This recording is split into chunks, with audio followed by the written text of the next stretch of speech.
नमस्कार दोस्तों, एक बार फिर स्वागत है आपका आपके अपने चैनल नई उमंग में। तो आज हम इस वीडियो के माध्यम से बात करने वाले हैं। अभी एनटीपीसी में एक नई भर्ती का नोटिफिकेशन जारी हुआ है। वो किस चीज़ का है? NTPC assistant engineer requirement 2021। तो ये अभी आपका हाल ही में नोटिफिकेशन अभी जारी किया गया है। तो इस वीडियो के माध्यम से हम जानेंगे कि एनटीपीसी असिस्टेंट इंजीनियर का आपका सिलेक्शन प्रोसेस क्या होगा, एनटीपीसी असिस्टेंट इंजीनियर का एग्जाम पैटर्न क्या होगा, एनटीपीसी असिस्टेंट इंजीनियर का सिलेबस क्या होगा, एनटीपीसी असिस्टेंट इंजीनियर की आपकी सैलरी क्या होगी, और भी बहुत सारी बातें जो आपके मन में डाउट बनी है वो सारी बातें हम इस वीडियो के माध्यम से क्लियर करेंगे। अगर कोई बात आपको समझ में नहीं आती है तो आपको वीडियो के डिस्क्रिप्शन में जाना है, वहाँ पे आपको एक लिंक दिया हुआ मिलेगा, आप उस पर क्लिक करके सारी चीज़ें वो देख सकते हो। अगर फिर भी आपके मन में कोई डाउट रह जाता है तो आप नीचे दिए गए कमेंट बॉक्स में कमेंट करके भी आप अपनी बातें वो पूछ सकते हो। तो चलिए शुरू करते हैं आज की जानकारी को। आज की जानकारी किस चीज़ के बारे में है? NTPC assistant engineer vacancy 2021 notification आपका अभी हाल ही में जारी हुआ है। National thermal power corporation limited NTPC Delhi ने अपनी आधिकारिक वेबसाइट पर सहायक अभियंता यानी असिस्टेंट इंजीनियर के पद पर भर्ती के लिए एक अधिसूचना जारी की है। इस अधिसूचना के अनुसार national thermal power corporation limited ने सहायक अभियंता की भर्ती के लिए 200 पदों पर आवेदन आमंत्रित किए हैं। योग्य और इच्छुक उम्मीदवार 24 फरवरी 2021 से 10 मार्च 2021 तक आधिकारिक वेबसाइट के माध्यम से एनटीपीसी दिल्ली में एनटीपीसी असिस्टेंट इंजीनियर भर्ती 2021 के लिए आवेदन कर सकते हैं। यहाँ हम NTPC assistant engineer vacancy, online form 2021 के अन्य विवरण जैसे कि इसके लिए आयु सीमा क्या है, शैक्षणिक योग्यता क्या होगी, चयन प्रक्रिया क्या होगी, आवेदन शुल्क क्या होगा और आवेदन कैसे करें आदि के बारे में विस्तृत रूप से चर्चा करेंगे।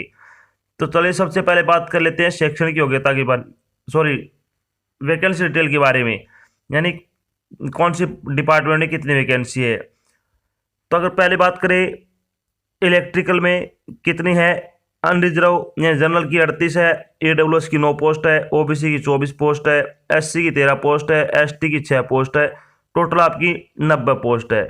मैकेनिकल में जनरल में 30 पोस्ट है, ईडब्ल्यूएस में 7 पोस्ट है, ओबीसी में 18 पोस्ट है, एससी में 10 पोस्ट है, एसटी में 5 पोस्ट है। इस तरह से आपकी टोटल 70 पोस्ट है। इलेक्ट्रॉनिक्स या फिर इंस्ट्रूमेंट्स में 19 पोस्ट है, वो जनरल की है, 3 पोस्ट ईडब्ल्यूएस की है, ओबीसी की 10 पोस्ट है, एससी की 5 पोस्ट है, एसटी की 3 पोस्ट है और टोटल आपकी 40 पोस्ट है। तो इस तरह से आपकी टोटल अगर बात करें तो आपकी 200 पदों के लिए क्या भर्ती के लिए आवेदन मांगे गए हैं। तो चलिए बात करते हैं इन पदों के लिए आपकी शैक्षणिक योग्यता क्या होनी चाहिए। तो शैक्षणिक योग्यता के बारे में अगर बात करें तो किसी भी मान्यता प्राप्त विश्वविद्यालय से न्यूनतम 60% अंकों के साथ इलेक्ट्रिकल या फिर मैकेनिकल या फिर इलेक्ट्रॉनिक या फिर इंस्ट्रूमेंटेशन में इंजीनियरिंग की डिग्री व 1 साल का अनुभव होना चाहिए। यानी अगर आपने डिग्री कर रखी है या फिर डिप्लोमा कर रखा आपने मैकेनिकल, इलेक्ट्रिकल और इंस्ट्रूमेंटेशन में, जो भी आपकी संबंधित ट्रेड है, तो आप इसके लिए क्या अप्लाई कर सकते हो। बात करते हैं इसके लिए आयु सीमा के बारे में। आयु सीमा के बारे में अगर बात करें तो उम्मीदवार की अधिकतम आयु 30 वर्ष हो सकती है। तो आपकी अधिकतम आयु कितनी हो सकती है? 30 वर्ष हो सकती है। अगर आपकी आयु 30 वर्ष से कम है तो आप इसके लिए अप्लाई कर सकते हो। इसके अलावा आपको क्या आयु में छूट भी दी जाएगी, वो आपको सारी बातें वीडियो की डिस्क्रिप्शन नोटिफिकेशन आपको दिया हुआ है, उसमें देख सकते हो। चलिए बात कर लेते हैं इम्पोर्टेड डेट के बारे में। इम्पोर्टेड डेट के बारे में अगर बात करें तो स्टार्टिंग डेट आपकी 24 फरवरी है, लास्ट डेट आपकी 10 मार्च है।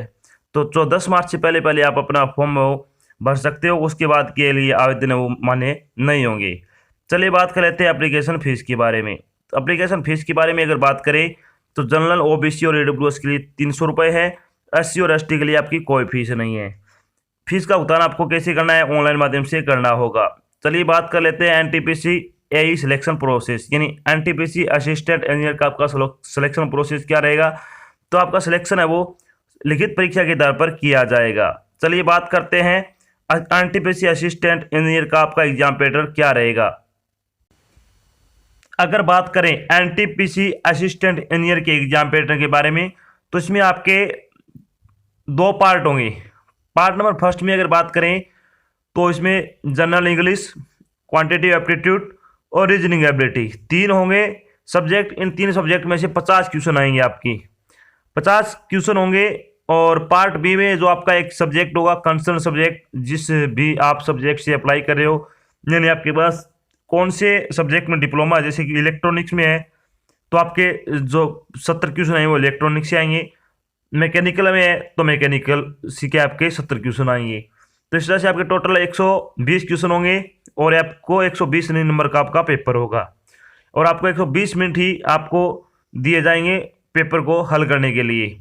तो अगर इसके बारे में बात करें, टेस्ट आपका ऑनलाइन होगा और ऑब्जेक्टिव टाइप होगा। इसमें से 120 पर्सन होंगे, कुल 120 अंक होंगे। प्रत्येक सही उत्तर के लिए एक अंक दिया जाएगा, प्रत्येक गलत उत्तर के लिए 0.25 अंक वो काटे जाएंगे, यानी इसमें नेगेटिव मार्किंग है। पेपर की अवधि वो 2 घंटे की होगी, यानी आपका पेपर भी 2 घंटे का होगा। आपको 120 मिनट में 120 क्वेश्चन करने हैं 120 नंबर की। अगर आपने एक क्वेश्चन गलत कर दिया तो आपका 1/4 अंक वो काट लिया जाएगा नेगेटिव मार्किंग में। तो ये आपकी ये सबसे बड़ी बात है कि इसमें नेगेटिव मार्किंग भी होगी। चलिए बात करते हैं सिलेबस के बारे में। एनटीपीसी असिस्टेंट इंजीनियर का आपका सिलेबस क्या रहेगा, इसके बारे में अगर बात करें तो टॉपिक वाइज की बात करते हैं। तो सबसे पहले बारी आती है आपकी जनरल इंग्लिश का सिलेबस क्या रहेगा। जनरल इंग्लिश में क्या क्या पूछा जाएगा आपसे, cloze test, sentence structure, spot the error, vocabulary, one word substitution, comprehension passage, idiom and phrase, spelling, sentence improvement, commonly misspelled word, jumble words और सिनोनिम, होमोनिम्स एंड एंटोनिम्स। तो अभी आपकी इंग्लिश की क्लासेस चल रही है, अगर आप ज्वाइन करना चाहते हो तो रोजाना हम उसमें 25 क्वेश्चन करते हैं जो प्रत्येक टॉपिक से होते हैं। अगर आप उसको ज्वाइन करना चाहते हो तो आपको वीडियो में जाना है, चैनल पे वीडियोज में जाके आप वहाँ पे देख सकते हो, आपको इंग्लिश ग्रामर का क्लास मिल जाएगा। बात करते हैं क्वांटिटेटिव एप्टीट्यूड का सिलेबस क्या रहेगा। तो इसमें आपका सिलेबस की बात करें तो number system, HCF LCM, fraction, simplification, algebra, profit and loss and discount, time and distance, time and work, average, ratio and proportion, percentage, simple and compound interest. तो ये सारी चीजें आपसे क्या मैथमेटिक्स में पूछी जाएगी। बात करते हैं आपका रीजनिंग का सिलेबस। रीजनिंग का सिलेबस क्या रहेगा, इसमें odd man out, word lesson, direction sense test, ranking and time, figure series, analogy, coding decoding, number series, alpha numeric series और वर्ड फॉर्मेशन। आपका ये रहेगा रीजनिंग का। तो इन तीनों में से आपके 50 नंबर के क्वेश्चन है वो टोटल पूछे जाएंगे। चलिए बात कर लेते हैं कंसर्न सब्जेक्ट कौन कौन से होंगे आपके। तो सबसे पहले बारी आती है आपकी इलेक्ट्रिकल इंजीनियरिंग सिलेबस। इसमें क्या क्या पूछा जाएगा आपसे, basic of electrical engineering, control system, electrical engineering materials, DC machine, AC machine and transformer, analog circuits and digital electronics, electrical measurement and measuring instrument. इसके बाद generation, transmission and distribution of electrical power, network theory, micro processor, word electronic and drives. इसमें से आपके 70 number के question पूछे जाएंगे इन topic में से। तो आपको ये टॉपिक अच्छी तरह से कवर कर लेने हैं। बात करते हैं मैकेनिकल इंजीनियरिंग का सिलेबस क्या रहेगा आपका। तो इसमें आएगा आपका basic of machines, theory of machine, mechanical measuring instruments, parametric and hydraulic. इसके अलावा production design, engineering driving and design calculation, manufacturing process जैसे कि ड्रिलिंग हो गया, milling and boring, manufacturing process, heat and surface treatment, heat and mass transformer, metrology and measurements, tolerance limits, fit. इसके अलावा thermal engineering, power plant engineering. तो इसमें से आपके क्या 70 नंबर के क्वेश्चन पूछे जाएंगे, ये तीनों अलग अलग है। अब बात करते हैं कंट्रोल इंस्ट्रूमेंटेशन सिस्टम में से आपसे कितने नंबर के यानी कौन कौन से टॉपिक पूछे जाएंगे। तो इसमें आएगा basic of circuit and measurement system, transistor, mechanical measurement and industrial instrumentation, analogue electronics, digital electronics, signals and system communication, electrical and electronic measurement, control system and process control, analytical, optical and biomedical instrumentation. तो इसमें से आपके 70 number के आएंगे जो आपका instrumentation का जो आपका पार्ट है। तो ये तो हो गया आपका सिलेबस। जब आपका रिटर्न एग्जाम हो जाएगा तो आपका सिलेक्शन हो जाएगा। अगर आप अच्छे नंबर लेके आते हो तो आपकी सैलरी क्या होगी।